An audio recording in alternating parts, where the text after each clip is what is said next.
What is rag? Rag is retrieval augmented generation. अच्छा, हमें rag की ज़रूरत क्यों पेश आई? जो चैट जीपीटी है या कोई भी एआई है, उसके पास एक लिमिटेड नॉलेज है।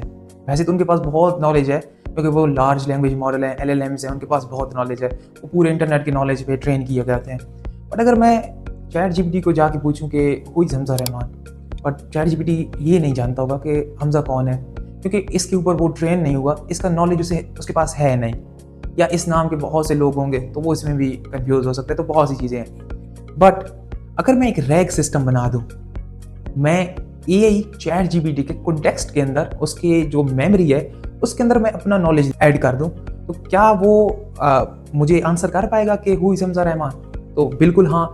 अगर हम रैग सिस्टम बिल्ड कर लें और एआई के कॉन्टेक्स्ट के अंदर हम एआई के मेमोरी के अंदर हम एक इंफॉर्मेशन एक्स्ट्रा ऐड कर दें। फॉर एग्जाम्पल मैं अपनी सीवी लेता हूँ और सीवी में ऐड कर लेता हूँ एआई के मेमोरी के अंदर, फॉर एग्जाम्पल चैट जीपीटी का या डीप सीक या कोई भी मॉडल हो, उसके बाद वो आपको आंसर कर सकता है कि हु इज़ हमजा रहमान। सो ये काम कैसे करता है रैग सिस्टम? सबसे पहले तो हमारे पास एक बेस मॉडल होता है, वो कोई भी हो सकता है, वो कोई भी मॉडल हो सकता है, वो कोई ओपन सोर्स हो सकता है या जो भी मॉडल है वो हम एक मॉडल हमारे पास होगा। उसके बाद हम क्या करते हैं, हमारे पास एक इन्फॉर्मेशन होगी जिसको हमने सिखाना है, जिसको हमने अब मॉडल की मेमोरी के अंदर ऐड करना है, जो कि उसके पास नहीं है।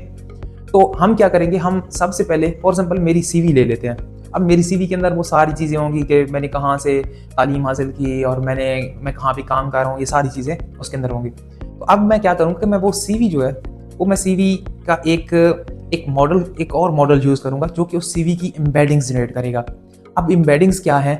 एम्बेडिंग्स एक ऐसे फॉर्म है जो कि वेक्टर फॉर्म है, जो कि मैथमेटिकल फॉर्म है, जिसको एआई समझते हैं, एआई के एल्गोरिथम समझते हैं।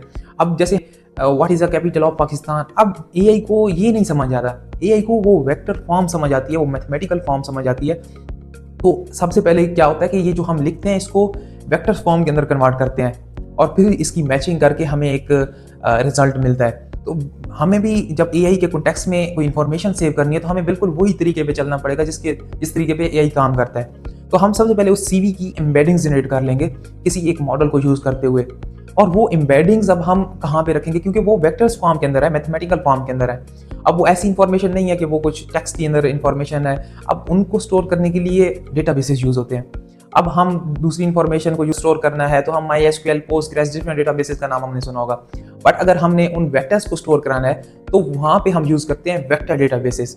वेक्टर डेटाबेसेस क्या होते हैं कि वो आपके इन वेक्टर्स को स्टोर करते हैं और फिर आप एआई के थ्रू जो भी आप इन वेक्टर्स के ऊपर जो कि इस डेटाबेस के अंदर स्टोर है इनके ऊपर सर्च कर सकते हैं, इनके अंदर सिमिलैरिटी सर्च कर सकते हैं और आप अपनी इंफॉर्मेशन निकाल सकते हैं। तो हम क्या करेंगे, हम अपनी सीवी को वेक्टर्स बना के किसी एक डेटाबेस के अंदर स्टोर कर लेंगे। डिफरेंट डेटाबेसेस हैं हमारे पास, पाइनकोन है, क्रोमाडीबी है, भी काफ़ी सारे डेटाबेसेस होते हैं जो हमारे वेक्टर डीबीज हैं।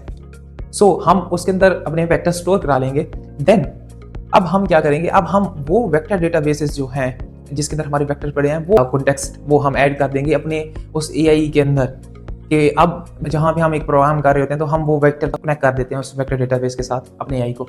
अब जब मैं उससे पूछूंगा कि हु इज़ हमजा रहमान, तो अब वो मेरी सीवी के बेस के ऊपर मुझे रिस्पॉन्स करेगा। सो अब क्या है कि अब एआई के पास एक कॉन्टेक्स्ट आ चुका है, बिल्कुल उसी फॉर्म के अंदर जिस फॉर्म के अंदर वो उसके पास अपना डेटा है। जब अगर हम उसे पूछते हैं हमजा के बारे में तो वो हमें उसी कॉन्टेक्स्ट से आंसर करेगा। So this is called rag, retrieval augmented generation.